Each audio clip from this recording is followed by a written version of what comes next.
Lying down was not an option, nor could we all sit down. We decided to take turns sitting. There was little air. The lucky ones found themselves near a window. They could watch the blooming countryside flit by. After 2 days of travel, thirst became intolerable, as did the heat. Freed of normal constraints, some of the young let go of their inhibitions and, under cover of darkness, caressed one another, without any thought of others, alone in the world. The others pretended not to notice. There was still some food left, but we never ate enough to satisfy our hunger. Our principle was to economize, to save for tomorrow. Tomorrow could be worse yet. The train stopped in Kashau, a small town in Czechoslovakian border. We realized then that we were not staying in Hungary. Our eyes opened too late. The door of the car slid aside. A German officer stepped in, accompanied by a Hungarian lieutenant acting as his interpreter. From this moment on, you are under the authority of the German army. Anyone who still owns gold, silver, or watches must hand them over now. Anyone who will be found to have kept any of these will be shot on the spot. Secondly, anyone who is ill should report to the hospital car. That's all. The Hungarian lieutenant went around with a basket and retrieved the last possessions from those who chose not to go on tasting the bitterness of fear. There are 80 of you in this car, the German officer added. If anyone goes missing, you will all be shot, like dogs. The two disappeared. The doors clanked shut. We had fallen into the trap up to our necks. The doors were nailed, the way back irrevocably shut off. The world had become a hermetically sealed cattle car. There was a woman among us, a certain Mrs. Schachter. She was in her 50s, and her 10-year-old son was with her, crouched in a corner. Her husband and two older sons had been deported with the first transport by mistake. The separation had totally shattered her. I knew her well, a quiet, tense woman with piercing eyes. She had been a frequent guest in our house. Her husband was a pious man who spent most of his days and nights in the house of study. It was she who supported the family. Mrs. Schachter had lost her mind. On the first day of the journey, she had already begun to moan. She kept asking why she had been separated from her family. Later, her sobs and screams became hysterical. On the third night, as we were sleeping, some of us sitting huddled against each other, some of us standing, a piercing cry broke the silence. Fire! I see fire! I see fire! There was a moment of panic. Who had screamed? It was Mrs. Schachter. Standing in the middle of the car in the faint light filtering through the windows, she looked like a withered tree in a field of wheat. She was howling, pointing through the window. Look at this fire, this terrible fire! Have mercy on me! Some pressed against the bars to see. There was nothing, only the darkness of night. It took us a long time to recover from this harsh awakening. We were still trembling, and with every screech of the wheels we felt the abyss opening beneath us. Unable to still our anguish, we tried to reassure each other. She's mad, poor woman. Someone had placed a damp rag on her forehead, but she nevertheless continued to scream, Fire! I see fire! Her little boy was crying, clinging to her skirt, trying to hold her hand. It's nothing, Mother. There's nothing there. Please sit down. He pained me even more than did his mother's cries. Some of the women tried to calm her. You'll see. You'll find your husband and sons again in a few days. She continued to scream and sob fitfully. Jews, listen to me, she cried. I see a fire. I see flames, huge flames. It was as though she were possessed by some evil spirit. We tried to reason with her, more to calm ourselves, to catch our breath, and to soothe her. She is hallucinating because she's thirsty, poor woman. That's why she speaks of flames devouring her. But it was all in vain.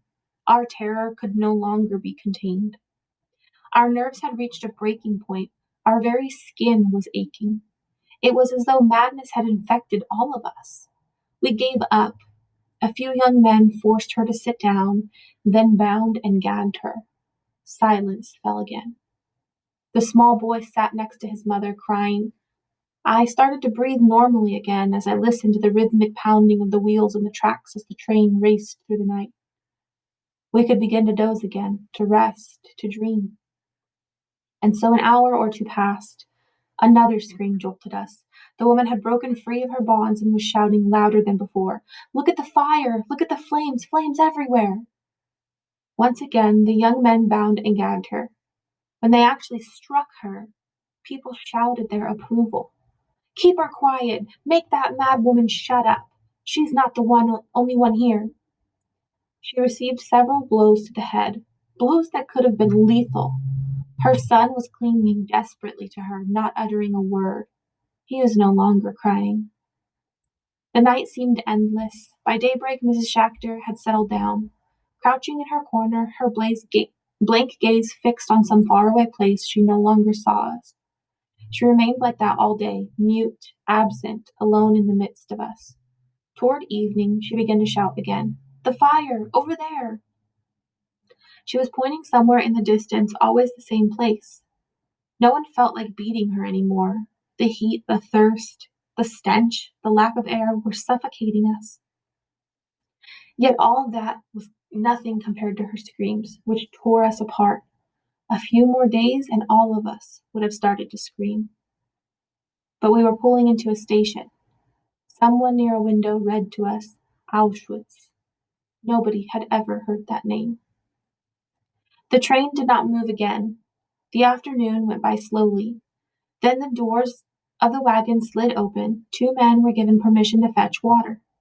When they came back, they told us that they had learned, in exchange for a gold watch, that this was the final destination. We were to leave the train here. There was a labor camp on the site. The conditions were good, families would not be separated, only the young would work at factories. The old and the sick would find work in the fields. Confidence soared. Suddenly we felt free of the previous night's terrors. We gave thanks to God. Mrs. Schachter remained huddled in her corner, mute, untouched by the optimism around her. Her little one was stroking her hand. Dusk began to fill the wagon. We ate what was left of our food.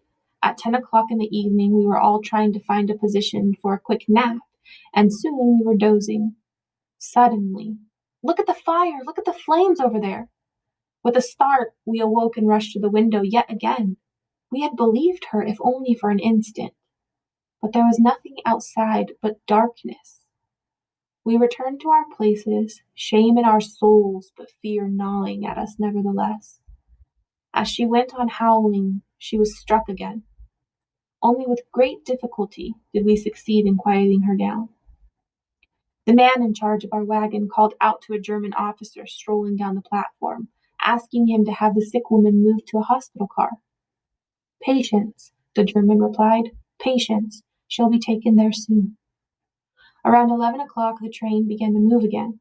We pressed against the windows. The convoy was rolling slowly. A quarter of an hour later, it began to slow down even more. Through the windows, we saw barbed wire. We understood that this was the camp. We had forgotten Mrs. Schachter's existence. Suddenly, there was a terrible scream. "Jews, look! Look at the fire! Look at the flames!" And as the train stopped, this time we saw flames rising from a tall chimney into a black sky. Mrs. Schachter had fallen silent on her own, mute again, indifferent, absent. She had returned to her corner. We stared at the flames in the darkness. A wretched stench floated in the air. Abruptly, our doors opened. Strange-looking creatures, dressed in striped jackets and black pants, jumped into the wagon. Holding flashlights and sticks, they began to strike at us left and right, shouting, "Everybody out! Leave inside! Hurry!" We jumped out. I glanced at Mrs. Schachter. Her little boy was still holding her hand. In front of us, those flames in the air, the smell of burning flesh. It must have been around midnight. We had arrived in Birkenau.